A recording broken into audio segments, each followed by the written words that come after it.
சிவதந்தை ஞான வைரத்துளிகள். இனிமையான குழந்தைகளே, தந்தை உங்களை அழகான தேவி தேவதையாக ஆக்குவதற்காக கற்பிக்கின்றார். அந்த அழகின் ஆதாரம் தூய்மையாகும்.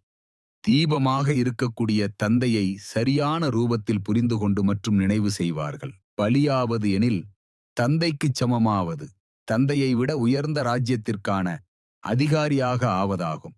ஆன்மீக தந்தை தீபமாகவும் இருக்கின்றார். சுப்ரீம் ஆத்மாவாக இருக்கிறார். மிகவும் அழகானவர். சதா காலமும் தூய்மையானவர். ஆத்மா சுத்தமாகிவிட்டால் சரீரமும் சுத்தமானதாக, இயற்கையான அழகுடையதாக கிடைத்துவிடும். நாம் சொர்க்கத்தின் இயற்கையான 21 பிறவிகளுக்கு அழகுடையவர்களாக ஆவோம். முழு உலகத்தைச் சேர்ந்த மனிதர்களை மட்டுமல்ல, உலகத்தையும் சேர்த்து மிக அழகானதாக ஆக்குவதற்கு பாபா வந்திருக்கின்றார். என்னை விட உயர்ந்த அந்தஸ்து உடையவராக ஆக்குகின்றேன் என தந்தை குழந்தைகளை மகிமை செய்கின்றார். தந்தையிடம் ஆலோசனை கேட்டு காரியங்கள் செய்ய வேண்டும். இதுதான் அழியாத ஞான ரத்தினம். ஆத்மாக்கள் மற்றும் பரமாத்மா இடையே மேளா, அதாவது சந்திப்பு ஏற்படுகிறது. ஆத்மா சரீரத்தில் இருக்கும்போதுதான் கேட்க முடியும். இந்த நேரத்திற்கான உங்களுடைய கடைசி கால முயற்சி செய்யப்படுவதற்கான சரீரம் மிகவும் மதிப்பு வாய்ந்தது. எல்லையற்ற தந்தையோடு சேர்ந்து நீங்கள் பானங்கள் மற்றும் உணவு அருந்தவும் செய்கின்றீர்கள். அனைத்து ஆத்மாக்களும் பரமபிதா பரமாத்மாவின் குழந்தைகள். நீங்கள் வந்தால் நாங்கள் உங்களோடு சேர்ந்து விளையாடுவோம், சாப்பிடுவோம், அனைத்தும் செய்வோம் என ஆத்மா சரீரத்தின் மூலம் கூறுகின்றது. குழந்தைகள், உங்களுக்கு தந்தை மூலமாக சாந்திதாமம் மற்றும் சுகதாமம் பிராப்தி கிடைக்கிறது. 3 தர்மத்தினை ஒரே நேரத்தில் தந்தை உருவாக்குகின்றார். மற்ற அனைத்தையும் விநாசம் செய்ய வைக்கின்றார். வீட்டிற்கு திரும்ப அழைத்துச் செல்ல சத்குரு கிடைத்துள்ளார். சரீரத்தை முடித்து விடுங்கள். சாந்திதாமம் வழியாக சுகதாமம் செல்வோம். தந்தை மட்டுமே பதீத பாவனர். அவர் வரும்போது அவசியம் தூய்மையாக வேண்டும். தந்தை மட்டுமே காலனுக்கெல்லாம் காலன், மகா காலன். நான் உங்களை இரட்டை எஜமானராக ஆக்குகிறேன் என தந்தையும் கூறுகின்றார்.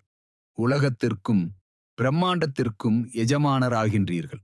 உங்களுக்கு ஆத்மா தேவதா ரூபத்திலும் பூஜை நடக்கிறது.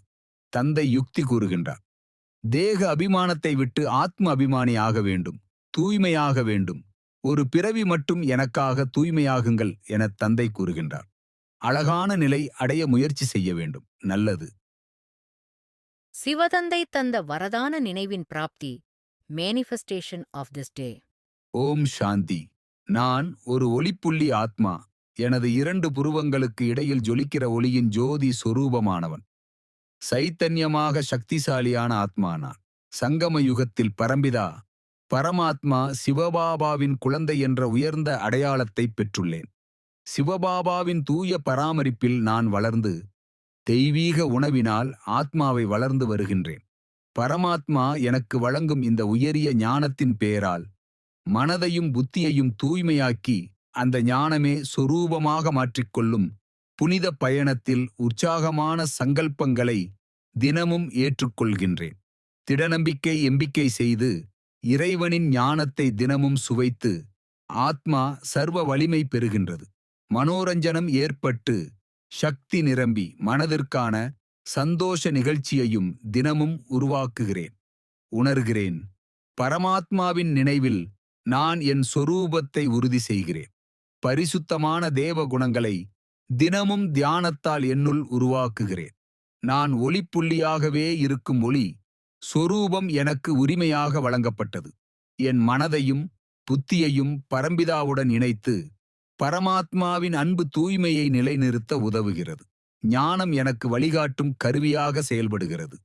சர்வ சக்திகளும் எனக்கு ஆனந்தத்தை தருகின்றன. தினமும் மனதின் மனோரஞ்சன நிகழ்ச்சியை பரமாத்மாவுடன் இணைத்தே அமைக்கின்றேன். உற்சாகமும் சக்தியும் பெறுகிறேன். சக்தி என்னை தேவதையாக மாற்றுகின்றது. தேவதைகளுக்கு ஏற்ற குணங்கள் என் மனதில் நிரந்தரமாக பதிகின்றன. நிரந்தரம் எனக்கு ஞானத்தின் அதிகாரத்தை அளிக்கின்றது. பரம சாந்தி கிடைக்கிறது. பரம் சாந்தியில் நான் தியானத்தால் உற்சாகத்தை பெருக்குகிறேன். நிதானம் என என் ஆன்மா நிரம்புகின்றது. தினமும் ஞானத்தால் தெய்வீக குணங்களை பயிற்சி செய்கின்றேன். பரமாத்மாவின் அன்பு எனக்கு உற்சாகமான சுப சங்கல்பத்தை தருகிறது. உற்சாகம் பிறருக்கும் பரிமாறுகின்றது. இந்த பரிமாற்றத்தில்தான் சர்வ சேவை நடக்கின்றது.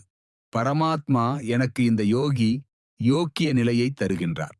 பரமாத்மா எனக்கு சொரூபத்தை நிலைநிறுத்த உதவுகின்றார்.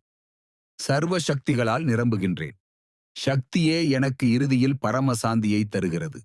அந்த சாந்தியிலேயே நான் தேவதையாய் பரமதாமில் உரைகின்றேன். பரமாத்மாவின் வரதானத்தின் முழுமை என்று நான் உணர்கிறேன். நல்லது. மன்மனாபவ.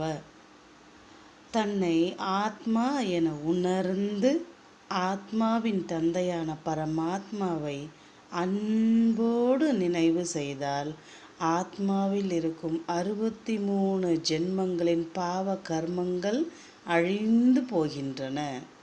ஓம் சாந்தி.